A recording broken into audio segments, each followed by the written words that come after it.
Bonjour à toutes. Aujourd'hui, puisque beaucoup d'entre vous ont commandé des encreurs suite à la promotion de la semaine dernière, je voulais vous montrer comment ça se passe quand on les reçoit. Parce que comme vous remarquez, ils sont emballés tellement bien et avec des autocollants derrière et on se demande mais comment est-ce que je vais faire avec ça? Du coup, je me suis dit, puisque moi-même j'en ai commandé pas mal, que ça vous intéresserait peut-être de voir comment je procède. Allons-y. Donc, quand on le reçoit, il est bien emballé, très serré dans un film plastique. Moi, j'utilise uniquement mon touche-à-tout. Donc, on commence pour enlever l'emballage, sans ruiner nos ongles, n'est-ce pas? Parce que nous sommes un petit peu précautionneuses à ce niveau-là. On commence avec le pic. Donc, le pic, c'est facile, on enlève, ou bien on commence à percer la pellicule, et on peut enlever le plastique. Donc ça, je peux le faire là pour les deux qui me restent à faire. Voilà. Et voilà. Donc déjà, c'est beaucoup mieux. Ensuite, avec toujours mon touche-à-tout, je retourne pour prendre l'outil spatule. Parce que vous voyez que derrière, on a donc les autocollants avec le nom de notre encre. Certes, on le retrouve sur le dessus, mais si jamais vous rangez comme moi vos encreurs de cette manière, empilés les uns sur les autres, on a quand même besoin d'avoir l'inscription sur le côté. Du coup, eh bien, on va venir retirer cette première pellicule ici. Je pose par terre, j'espère que vous voyez bien. Je pense que oui. Voilà. Donc on veille bien à laisser les mots, mais le cadre là, on n'en a plus besoin. Voilà. Ensuite, sur la face, puisque nous parlons français, sur la face principale, donc c'est quand on tient l'encreur face à soi, si on le retourne de cette manière, on a ici la face principale, c'est facile, il y a la petite encoche aussi, pour pouvoir l'ouvrir ensuite. De l'autre côté, vous n'avez pas l'encoche. Donc ça, c'est le dos de l'encreur. Pour l'instant, on n'y met rien. Donc la langue principale, le français, on vient le mettre délicatement sur le devant. Donc il faut bien centrer le mot parce que ça va faire plus joli si c'est bien centré. Voilà, le premier c'est fait. Ensuite, on vient prendre celui qui n'a aucun mot. Voilà, le tout dernier. Et on va le mettre à l'intérieur. Pourquoi le mettre à l'intérieur? Tout simplement parce que quand il est ouvert sur la table, si vous avez deux couleurs foncées, eh bien vous ne savez plus laquelle est laquelle, donc il faut prendre l'encreur, chercher, tourner, c'est un peu compliqué. Donc là, on peut mettre notre couleur directement ici, il y a la place qui est prévue pour. Donc on vient mettre notre autocollant, j'essaye de ne pas mettre la tête sous la caméra, c'est un peu plus difficile, mais vous n'hésitez pas à mettre vos yeux en face, parce que la place qui est consacrée à cela est assez petite, vous voyez. C'est pile poil en fait la taille, il doit y avoir 1,5 mm de jeu à droite et à gauche. Mais bref, voilà, une fois que ça c'est fait, on est bon, on peut à nouveau fermer notre encreur. Et ensuite, bien c'est libre à vous. Donc, si vous souhaitez, vous pouvez jeter le reste des langues.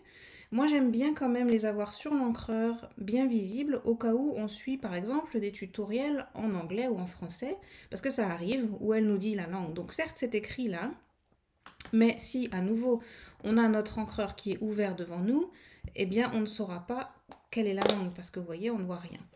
Donc, vous pouvez choisir de mettre ces langues différentes, soit sur le côté ici, soit, et c'est ce que moi je choisis, on peut le mettre sur la face supérieure. Voilà. Donc ici, j'ai mis l'anglais à gauche et je mets l'allemand à droite. Vraiment libre à vous, hein, c'est mes habitudes, mais après, vous pouvez faire vous comme vous le souhaitez. Hein.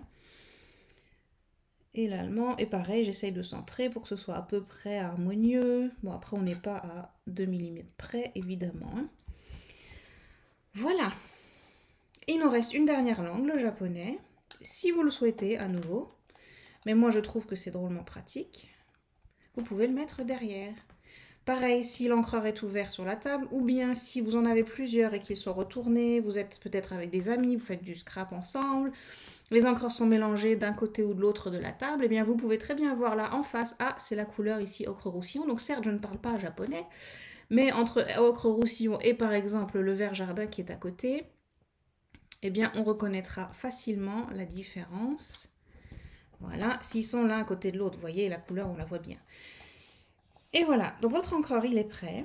Si jamais vous souhaitez les empiler, donc pour que ça tienne bien, vous voyez, c'est très bien pensé. Il y a des petites encoches là, dans les coins.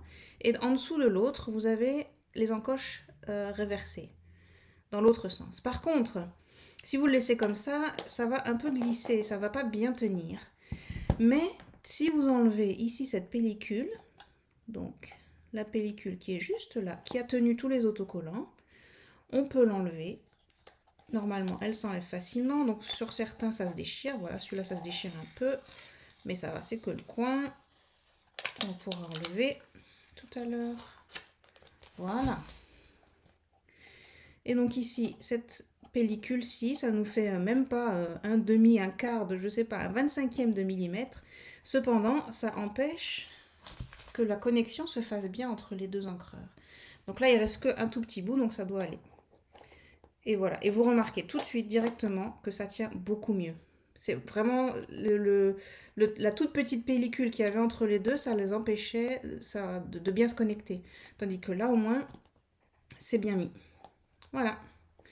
Et donc la même chose, vous pouvez faire avec tous vos encreurs. Et quand vous les avez les uns à côté des autres, vous avez donc, même s'ils sont ouverts, par exemple ceux-là, ils sont un peu foncés, un peu similaires.